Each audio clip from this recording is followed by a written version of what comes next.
नमस्कार दोस्तों, आज हम बात करने वाले हैं एनटीपीसी की 9 जून शिफ्ट 3 में पूछे गए जीके के प्रश्न। इसमें मैं आपको सभी प्रश्न विवरण सहित आंसर बताने वाली हूँ।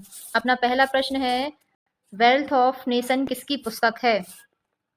Wealth of nation Adam Smith की यह पुस्तक आधुनिक अर्थशास्त्र की नींव मानी जाती है। यह निजी संपत्ति, मुक्त बाजार और अंतर्राष्ट्रीय व्यापार के महत्व पर जोर देती है।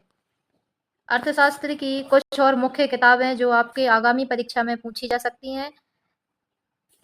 First, principle of economics, Alfred Marshall की यह पुस्तक अर्थशास्त्र के सिद्धांतों का एक व्यापक और व्यवस्थित विवरण प्रदान करती है, विशेष रूप से माइक्रो इकोनॉमिक्स और मैक्रो इकोनॉमिक्स पर। अर्थशास्त्र की प्रिंसिपल्स ऑफ इकोनॉमिक्स पुस्तक है।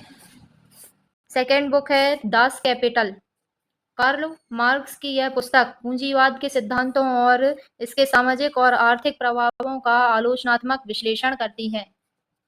नेक्स्ट बुक है the general theory of employment and money, John Maynard Keynes की यह पुस्तक अर्थशास्त्र में एक क्रांति लाती है, जो मांग के महत्व पर जोर देती है और सरकार की भूमिका के बारे में एक मजबूत तर्क देती है।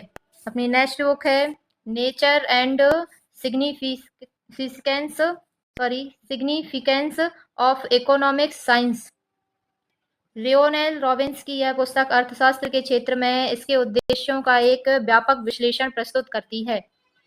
अपनी नेक्स्ट बुक है आर्थिक नीति पर अर्थशास्त्र ग्रंथ कौटिल्य चाणक्य द्वारा लिखित अर्थशास्त्र ग्रंथ में राजनीतिक, आर्थिक और सैन्य रणनीति शामिल है, जो प्राचीन भारतीय संस्कृत में लिखा गया है। अपना अगला प्रश्न है जो हमारे एग्जाम में पूछा गया है, गिफिन गुड्स क्या है? गिफिन वस्तु वह वस्तु है जिसकी कीमत बढ़ने पर उपभोक्ता उसकी मांग को और बढ़ाता है। यह मांग के नियम के विपरीत है, जो बताता है कि कीमत बढ़ने पर वस्तु की मांग घटनी चाहिए। गिफिन वस्तुएं आमतौर पर निम्न आय वाली वस्तुओं और गैर विलासिता वस्तुओं के साथ साथ कुछ सीमित विकल्पों वाले खाद्य पदार्थों में पाई जाती हैं।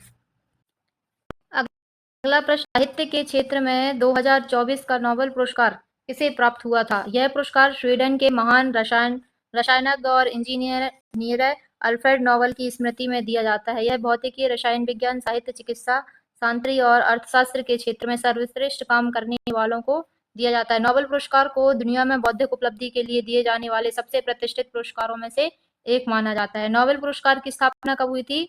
1895 में अल्फ्रेड नोबेल की वसीयत के अनुसार की गई थी।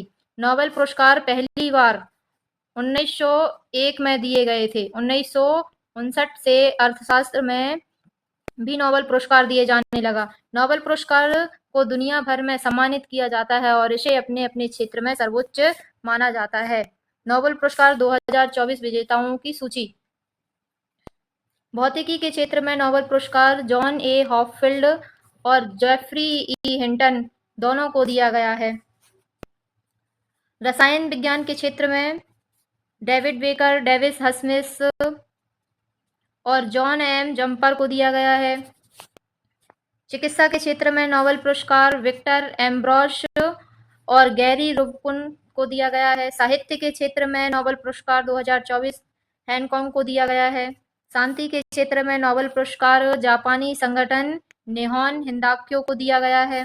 अर्थशास्त्र के क्षेत्र में नोबेल पुरस्कार रेडन एसमोगलू, साइमन जॉनसन और जेम्स ए रॉबिन्सन को दिया गया है। और साथियों, यह पेपर में पूछे गए प्रश्न हैं जो आपके एग्जाम्स के लिए बहुत ही महत्वपूर्ण हैं। यदि आपको चैनल पसंद आ रहा है तो प्लीज़ लाइक एंड सब्सक्राइब ज़रूर करें। अगला प्रश्न है, 2024 का सरस्वती सम्मान किसे दिया गया है? 2024 में सरस्वती सम्मान साधु भद्रेश दास को दिया गया है। प्रश्न है, निम्न में से कौन इनडायरेक्ट टैक्स है? अपन को 4 ऑप्शंस दिए थे। उस प्रश्न में अपन को बताना था कि इनडायरेक्ट टैक्स कौन सा है। तो अप्रत्यक्ष कर एक ऐसा कर है जो वस्तुओं और सेवाओं पर लगाया जाता है इससे पहले कि वे ग्राहक तक पहुंचे, जो अंततः खरीदी गई वस्तुओं या सेवाओं के बाजार मूल्य के हिस्से के रूप में अप्रत्यक्ष कर का भुगतान करता है, जैसे बिक्री कर, प्रति इकाई कर, मूल्य वर्धित कर, उत्पाद शुल्क, उपभोग कर या टैरिफ। तो अपन को बताना था कि अपना राइट आंसर क्या है। तो इसका सही आंसर है जीएसटी कर। इसका फुल फॉर्म है गुड्स एंड सर्विस टैक्स। अगला प्रश्न है, चंद्रगुप्त द्वितीय का उत्तराधिकारी कौन था?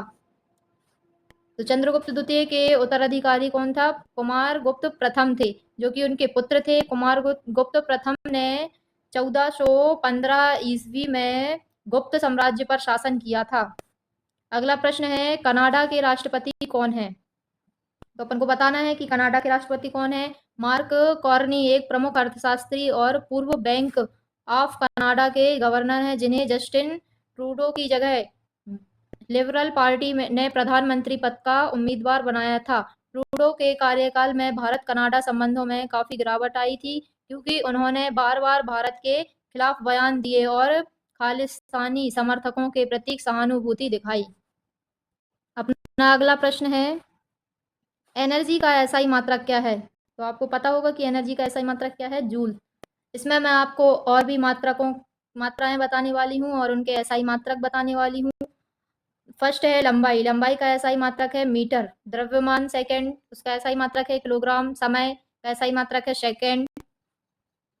विद्युत धारा का एसआई मात्रक है एम्पियर। ऊष्मा तापमान का एसआई मात्रक है केल्विन। पदार्थ की मात्रा का एसआई मात्रक है मोल। प्रकाश की तीव्रता का एसआई मात्रक है कैंडेला। और पेपर में अन्य प्रश्न आए थे जो कि रिलेटेड हैं केमिस्ट्री में, केमिकल रिएक्शन से 2-3 प्रश्न आए थे उसमें। और सेकंड है पावर पॉइंट, उसे करने के लिए शॉर्टकट कीज क्या होती हैं, अपन को उसमें बताना था। और थर्ड है किसी फाइल को पूरा डिलीट करना है, तो उसके लिए शॉर्टकट कीज क्या होंगी। फोर्थ है रूरल डेवलपमेंट को 2024 में कितना बजट अलॉटमेंट हुआ था। तो दोस्तों आज के लिए इतना ही। आशा करती हूँ कि आपको यह वीडियो पसंद आया होगा। जुड़े रहिए ऐसे ही और यूजफुल कंटेंट्स के लिए जीके एंड अपडेट बाय खुशी के साथ। धन्यवाद।